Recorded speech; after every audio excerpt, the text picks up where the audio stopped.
Hello বন্ধুরা, কেমন আছো তোমরা সবাই? আশা করি প্রতিদিনের মতন তোমরা খুব ভালো আছো। আজকে আবার চলে এলাম একটা নতুন ভিডিও নিয়ে। বন্ধুরা, আজকে আমি এই রকমের আসন বাড়িতে বানিয়ে দেখাবো। অবশ্যই আজকে আমি পুরনো কাপড় দিয়ে দেখাচ্ছি, কিন্তু তোমরা যদি ঠাকুরের আসন বানাও অবশ্যই নতুন কাপড় দিয়ে বানাবে। তো সেই জন্য আমি দেখো শুধুমাত্র রেফারেন্স দেখে তোমাদেরকে দেখিয়ে দিচ্ছি কিভাবে বানাতে হবে। আর আমি পুরনো কিছু কাপড় ইউজ করছি, আর আগেই বললাম তোমরা ঠাকুরের আসন নতুন কাপড় দিয়ে বানিও। তো দেখো এখানে একটা পুরনো প্যান্ট ছিল, তার মধ্যে আমি একটা প্লেট রেখে এই রকমের সার্কেল ড্র করে নিয়েছি। এখানে দুটো কাপড় কাট করেছি, আর অপর কালারের আরও দুটো কাপড় আমি এইভাবে কাট করে নিয়েছি। এবারে সোজা দিকটা ভেতরের দিকে রেখে উল্টো দিকটা উপরের দিকে রেখে গোল করে সেলাই করে দেবো। দুটো পার্টকেই কিন্তু এই একইভাবে সেলাই করে নিয়ে আসবো। তো দেখো সেলাই করা হয়ে গেছে। এবারে এক্সট্রা যে কাপড়টা ছিল ওটা আমি কেটে দিচ্ছি। এবারে দেখো মাঝখানে একটা লাইন টানলাম, আর মাঝখান থেকে এইভাবে তোমরা স্ক্রিনে দেখে বুঝতে পারছো কিভাবে লাইনটা নিচ্ছি। তো এইভাবে দেখো দুটো লাইন আমি ড্র করেছি। প্রথমে দেখো এরকম ফোল্ড করে নেব, একটা মিডিল পার্ট বার করব, ঠিক সেই পার্ট থেকে কিন্তু স্কেল দিয়ে আমি ড্রটা করে নিচ্ছি। আর এইভাবে চারটা ভাগে আমি ভাগ করব। একটা পার্ট দিয়ে চারটা হলো, আরেকটা পার্ট দিয়ে চারটা, এরকমের চারটা পার্ট আমি কাট করে নেব।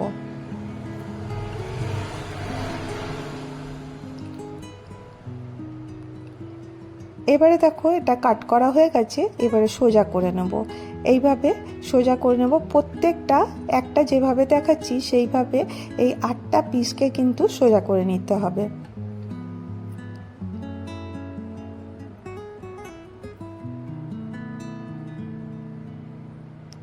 এইভাবে দেখো প্রত্যেকটা আমি সোজা করলাম। এবারে তোমরা স্ক্রিনে দেখো কিভাবে করছি। এটাকে এরকম করে উল্টে এরকম করে সেলাই করে দিতে হবে। যেভাবে শেপটা আসছে সেইভাবেই সেলাই করতে হবে।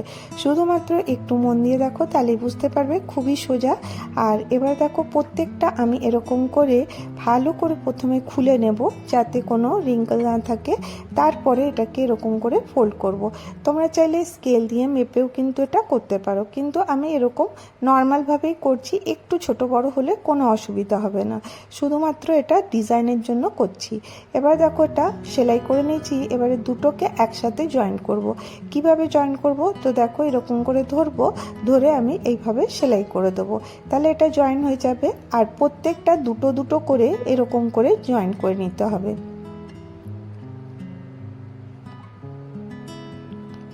দেখো আরও একটা দেখিয়ে দিই কীভাবে করছি।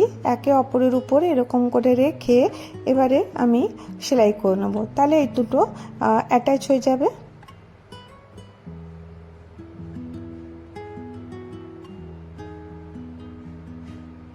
এইভাবে আমি প্রত্যেকটা করে নিয়েছি। 8টা পিস ছিল, এরকম করে 4টা পিসে দাঁড়ালো। এবারে এই দুটো পিসকে একসাথে এরকম করে নেব, নিয়ে আমি এইভাবে জয়েন করে দেবো। আর এটা অবশ্যই আমি পুরনো কাপড় দিয়ে বানাচ্ছি। আর যদি তোমরা নতুন কাপড় দিয়ে বানাও দেখবে দেখতে অনেকটা সুন্দর হয়েছে। তো দেখো এরকম করে আমি সেলাই করে দেবো।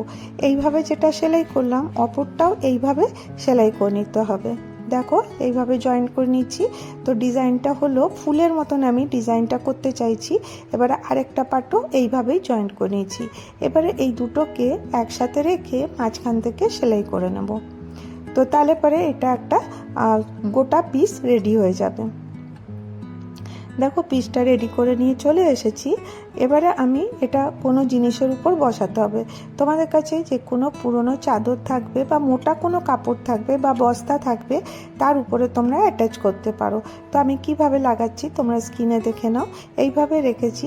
এবারে আমি অন্য কাপড় নেব। এটার কোনো মেজারমেন্ট আমি তোমাদেরকে বলছি না, কারণ একটু ছোট বড় হলে কোনো অসুবিধা হবে না। আর কিভাবে লাগাচ্ছি তোমরা এটা স্ক্রিনে দেখে নাও।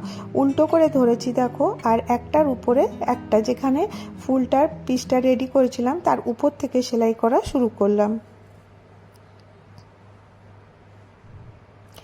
যেখানেই এটা স্কাই কালারের কাপড়টা শেষ হচ্ছে ওখানটাতেই এটা আবার কেটে দিলাম। কেটে দিয়ে এটাকে আমি এরকম করে সোজা করে নিলাম। আবার আরেকটা পিস এরকম করে নেব, উল্টো করে এর মধ্যে রাখবো।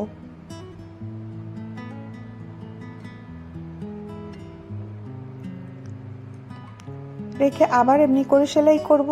আর যখনই ব্লু কালারের মানে স্কাই কালারের কাপড়টা শেষ হবে সেখানটাতে আবার আমি এটা কেটে নেব। আবার এটাকে এইভাবে সোজা করে দেবো।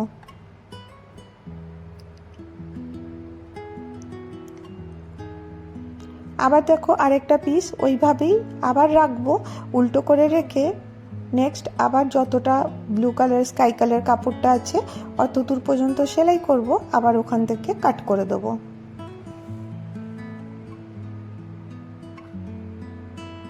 এটা তোমাদেরকে একটা স্টেপ আমি সম্পূর্ণটা দেখিয়ে দিচ্ছি, যখন তোমরা যদি করতে চাও তোমাদের যাতে কোনো অসুবিধা না হয়। এবার দেখো আবার একটা পিস নেব, ওটা আবার এই উল্টো করেই রাখবো, রেখে আবার সেলাই করে নেব। এটা তোমরা যদি বস্তার উপরে করবে তোমাদের বেশি সুবিধা হবে, তাহলে একদম মানে টাইট হয়ে থাকবে, এটা নরম কাপড় বলে এদিক ওদিক হয়ে যাচ্ছে। এবার দেখো এটা আমি বললাম কোনো মেজারমেন্ট নিই, এবার একটা চক নিয়েছি, চক নিয়ে মোটামুটি একটা লাইন আমি এরকম করে প্রত্যেকটা একই রকমের করে নিচ্ছি। এবারে অন্য কোনো কাপড় নিতে পারো, এটা যতটা অন্য অন্য কালারের কাপড় নিয়ে করবে ততটা দেখতে কিন্তু সুন্দর লাগবে। এইভাবে দেখো আমি আবার এরকম করে বসাবো আর পুরোটা এইভাবে সেলাই করব। তো দেখো যেভাবে করেছিলাম যেখানটা শেষ হবে ওখানে আবার এখানে কাপড়টা কেটে দেব। দেখো শেষ হয়ে গেছে, এখানে দেখো আবার বসাবো, আবার এটা সেলাই করে দেবো। এইভাবে পুরোটা এরকম করে নানান রকম কাপড়ের সাথে আমি করে নিয়েছি। এবার দেখো পেছন দিকটা দেখলে তোমরা বুঝতে পারবে যে এখানে এক্সট্রা কাপড়গুলো হয়ে গেছে, এই কাপড়গুলো আমি এখানে কেটে নেব।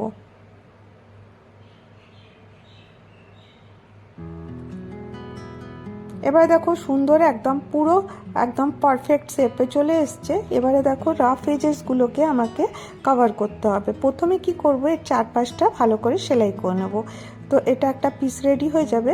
এবার দেখো আমি এখানে একটা নিয়ে নিয়েছি পুরনো একটা চাদর, তো এটা আরও একটু ঠিক বাড়াবার জন্য মানে এটা আরও মজবুত করার জন্য আমি এর মধ্যে পুরনো চাদরটা ব্যবহার করলাম, দিয়ে এটা রেখে আমি চারপাশটা স্টিচ করে নেব।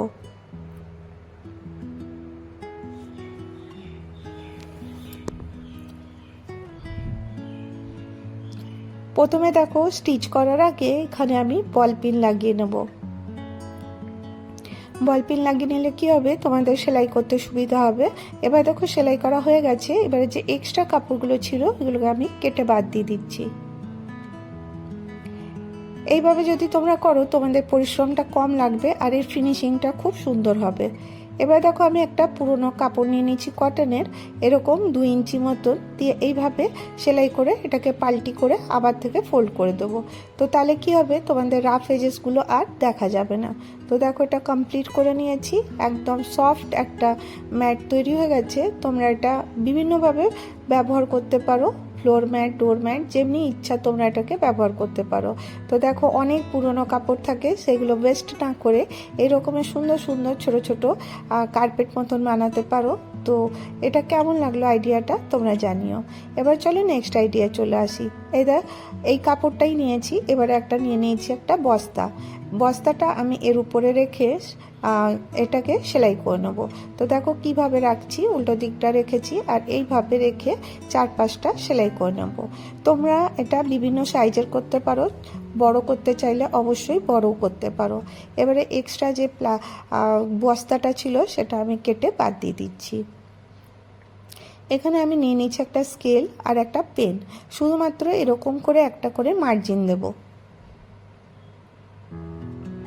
এইভাবে 1-1.5 ইঞ্চি ছেড়ে ছেড়ে মার্জিনটা পুরো বস্তাটাতে আমি দিয়ে নেব। এটাতে তোমাদের একটুখানি সুবিধা হবে তাহলে পরে করতে।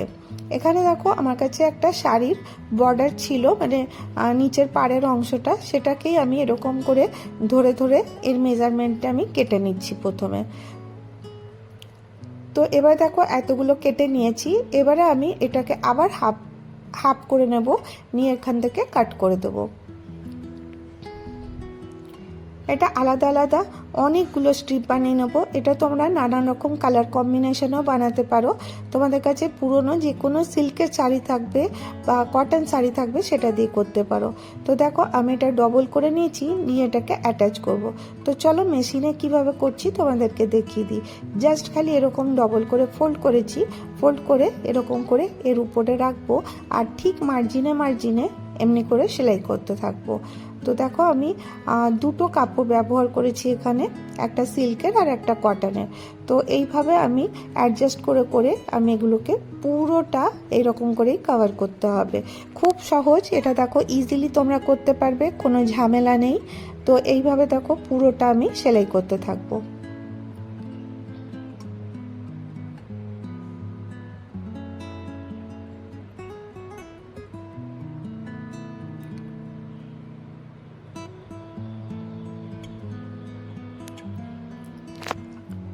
এইভাবে পুরোটা সেলাই করে নেব।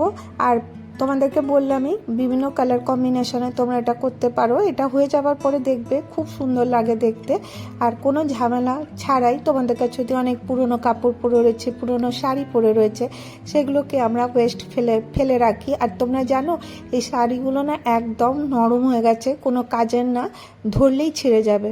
আর যদি তোমরা এইভাবে ম্যাট বানিয়ে রাখো তো তোমাদের অনেক সুবিধা হবে, দেখতেও ভালো লাগবে, বসতেও এটার জন্য ভালো। তো এইভাবে দেখো আমি পুরোটা কভার করব। পুরোটা করে নিচ্ছি। এবারে একটু নিচে যে এক্সট্রাগুলো ছিল ওগুলোকে সমান করে কেটে নিচ্ছি। এটা বানানো কিন্তু খুবই সহজ, আর 15 থেকে 20 মিনিটেই কিন্তু তোমরা এটা করে নিতে পারবে।